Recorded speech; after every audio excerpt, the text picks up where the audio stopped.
வணக்கம். அறம் சொல்லும் திருக்குறள். இந்த பகுதியில் இன்றைக்கு ஆத்திச்சூடி 6வது அடி. ஊக்கமது கைவிடேல். ஊக்கமது கைவிடேல் என்பதன் பொருள் ஊக்கத்தை கைவிடாதே என்பதாகும்.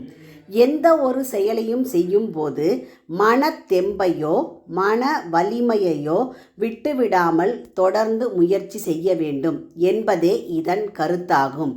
இந்த அடியில் ஊக்கம் என்பது மன எழுச்சி, மன வலிமை, மனத்தெம்பு, தன்னம்பிக்கை, விடாமுயற்சி ஆகியவற்றை குறிக்கிறது.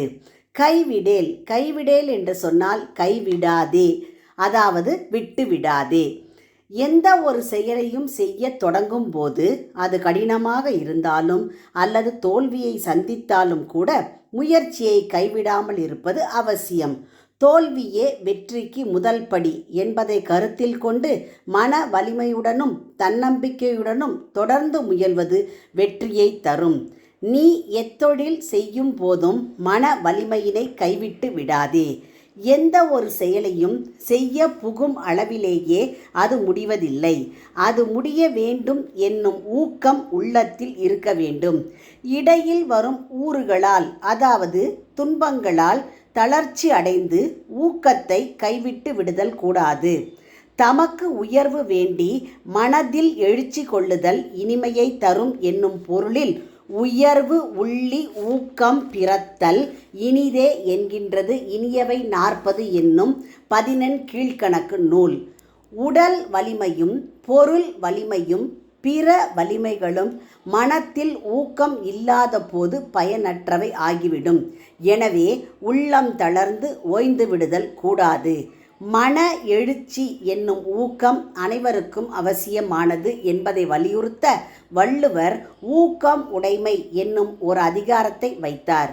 ஒருவனுக்கு நிலைத்த செல்வம் எனப்படுவது ஊக்கம் உடைமையே ஆகும். மற்றபடி அவன் பெற்றிருக்கும் பொருள் செல்வமானது நிலைத்து இராமல் நீங்கிவிடும் தன்மையை உடையது என்பதை உணர்த்த உள்ளம் உடைமை உடைமை, பொருள் உடைமை நில்லாது நீங்கிவிடும் என்றும், மன வலிமையே ஒருவனுக்கு செல்வம் ஆகும். அது இல்லாதவன் உருவத்தால் மனிதனாக இருந்தாலும் அவன் உணர்ச்சி இல்லாத மரமாகவே கருதப்படுவான் என்பதை அறிவுறுத்த, உரம் ஒருவர்க்கு உள்ள வெறுக்கை அஃது இல்லார் மரமக்கள் ஆதலே வேறு என்று அருளினார். இந்த அடியை விளக்கும் விதத்தில் ஒரு சின்ன கதை. அதாவது மருங்கூர் என்று ஒரு ஊர். அந்த ஊரிலே மாதவன் என்னும் மரம் ஏறும் தொழிலாளி வாழ்ந்து வந்தான்.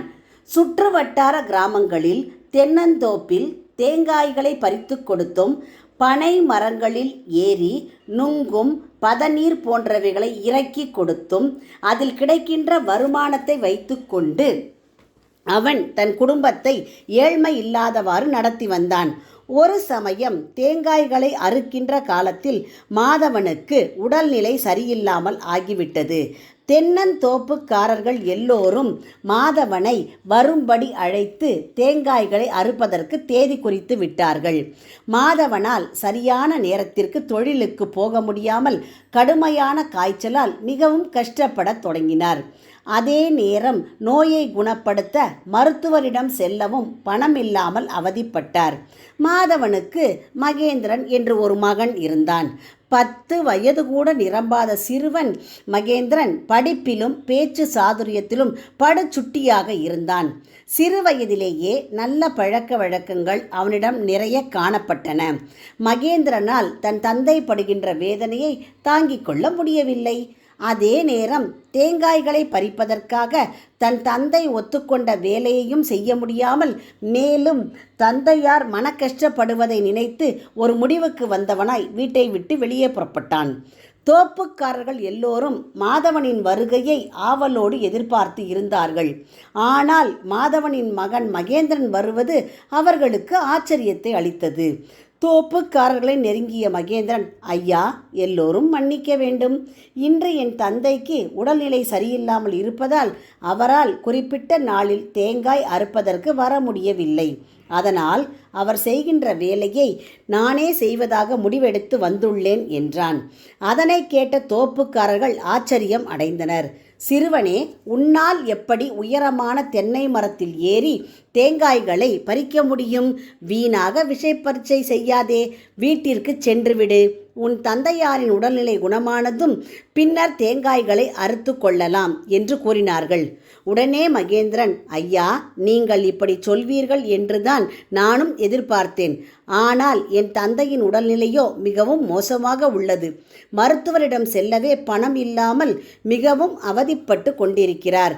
அதனால் நான் மரம் ஏறி தேங்காய்களை அறுத்து தருகிறேன் என்று கூறியபடி தோப்புக்காரர்களின் பதிலுக்கு காத்திராமல் தான் கொண்டு வந்த வெட்டறிவாளினை இடையில் சொருகிக் கொண்டு வேகமாக தென்னை மரத்தின் மீது ஏறத் தொடங்கினான் மகேந்திரன்.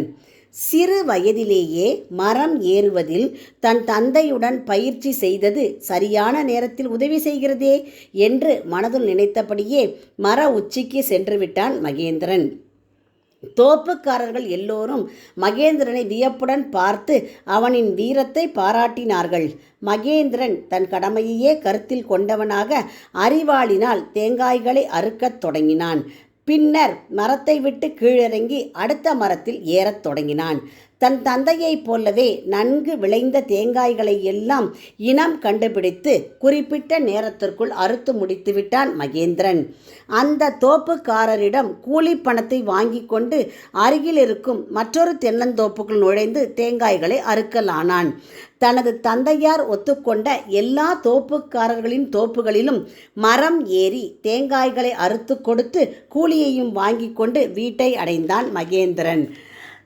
தான் வாங்கி வந்த கூலி பணத்தை எல்லாம் தந்தையிடம் கொடுத்து தான் செய்து வந்த வேலைகளை பற்றி கூறினான். மாதவன் அதனை கேட்டு வியப்பில் ஆழ்ந்தார். அதற்கு மகேந்திரன், அப்பா, தன்னம்பிக்கையும் உங்களுக்கு உதவி செய்ய வேண்டும் என்ற எண்ணமும் விடாமுயற்சி செய்து வெற்றி பெற வேண்டும் என்ற மனத்துணிவும் தான் இக்காரியத்தில் எனக்கு வெற்றியை தேடித்தந்தது. இனிமேல் நீங்கள் கவலையுடன் நோயினால் படுத்திருக்க வேண்டாம். இப்போதே வைத்தியர் வீட்டுக்கு செல்லலாம் என்று கூறினான். மாதவனோ தன் மகனை அன்போடு தழுவிக்கொண்டார். இக்கதை உணர்த்தும் நீதி, மன உறுதியை இழந்து விடாமல் துணிவோடு செயல்களை செய்ய வேண்டும். இதனையே ஆங்கிலத்தில் ட்ரை அன்டில் யூ சக்சீட் என்று சொல்லுவார்கள். முயற்சி திருவினையாக்கும். முயற்சி உடையார் இகழ்ச்சி அடையார். முயன்றால் முடியாதது எதுவும் இல்லை. முயற்சி தவறலாம், ஆனால் முயற்சிக்க தவறலாமா? ஆகவே மனிதர்களாகிய நாம் வாழ்வில் ஊக்கத்தை கைவிடாது அயராது உழைத்து வாழ்வில் உயர்வு அடைவோமாக. எனவே அறச்செயல்களை செய்கையில் உள்ள தளர்ச்சி கொள்ளுதல் அறவே கூடாது என்று கூறும் முகத்தான் ஊக்கமது கைவிடேல் என்று அருளினாள் நமது பெரிய பாட்டி. மீண்டும் ஆத்திச்சூடி அடி ஊக்கமது கைவிடேல். உங்கள் இல்ல குழந்தைகளின் மனதிலே தினம் ஒரு எளிய ஆத்திச்சூடி அடிகள் பதிய எங்கள் சேனலை சப்ஸ்கிரைப் செய்யுங்கள். லைக் பண்ணுங்கள், ஷேர் பண்ணுங்கள், கமெண்ட் பண்ணுங்கள், சப்ஸ்கிரைப் பண்ணுங்கள். நன்றி. மீண்டும் நாளை அடுத்த அடியில் சந்திப்போம்.